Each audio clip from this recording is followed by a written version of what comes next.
Howdy everybody, it's Gary here. I want to talk to you about something that's near and dear to my heart, the credit card APR. There are certain types of debt out there that are considered good debt and bad debt.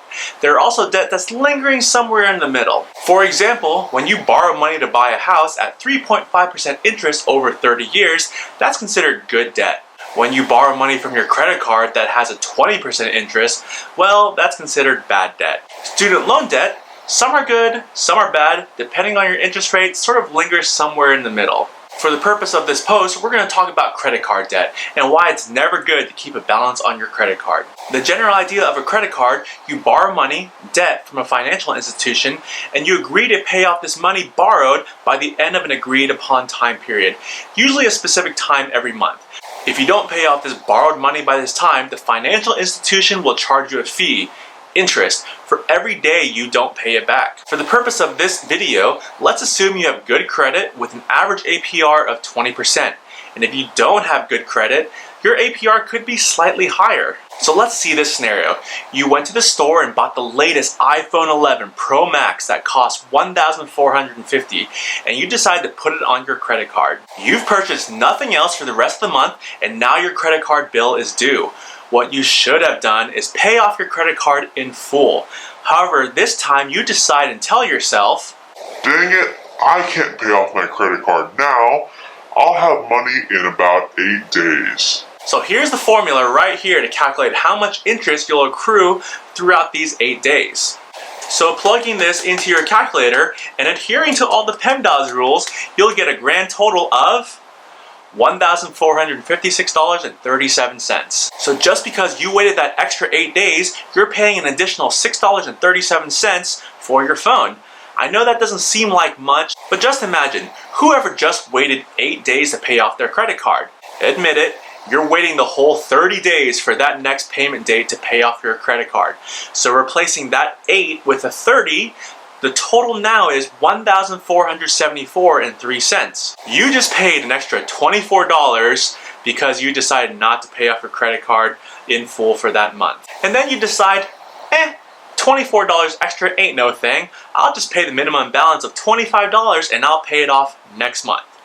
Great. You just paid $25 off your bill, and if you're keeping track of the accounting, you've literally just paid off $24 in interest and $1 off your principal, meaning you threw away $24 and you paid off $1 off your iPhone Pro Max. So now you have $1,449 left to pay off on your iPhone Pro Max. Rinse and repeat, the next month you're barely chipping away at your iPhone payment and you still gotta pay the rest of your iPhone off. And don't kid yourself, you've never stopped using your credit card during this time you're paying off your iPhone.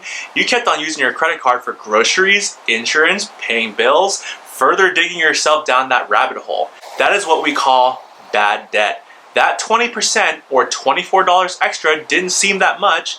And hey, that $25 minimum payment wasn't that bad. This is exactly what the credit card companies want you to think. Believe me when I say that credit card company will come for that full debt amount any way that they can. Don't get sucked into this bad debt by keeping a balance on your credit card. Always pay your credit card in full. Now don't get me wrong, credit cards are amazing for getting points, but horrible if you use more than you make. I hope I've showed you how dangerous a credit card can be if you keep a balance. Always pay your credit card in full and never spend more than you have. Using a credit card takes discipline, but if you use it correctly, it's way more advantageous than using a debit card or cash. As long as you pay it off every month and never use more than you make, you'll be fine and dandy. Man, do I know how bad it can be when you don't manage credit card debt. So I definitely know the importance of not keeping a balance. But believe you me, when you never leave a balance on your credit card and take advantage of the points, flying first class for free on Singapore Airlines has to be one of the best experiences I've ever had. When I talk about how to use points on my next video, I'll show pictures of our first class experience. Now I have 2 challenges for you. First, go ahead and tickle that like button until it turns blue. Also press that subscribe button if you haven't already. Next challenge, if you have a balance on your credit card, find the credit card with the highest interest and pay that one off first.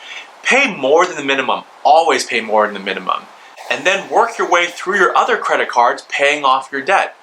Once you get your debt down to zero, you must keep it that way. Paying interest is basically giving money to an already rich CEO. Hopefully I've convinced you that credit card debt is bad debt. Nothing good ever comes from keeping a balance. So stay tuned for the next video where I show you the benefits and joys of utilizing points on a credit card. Until next time, stay safe out there. I'll see y'all later.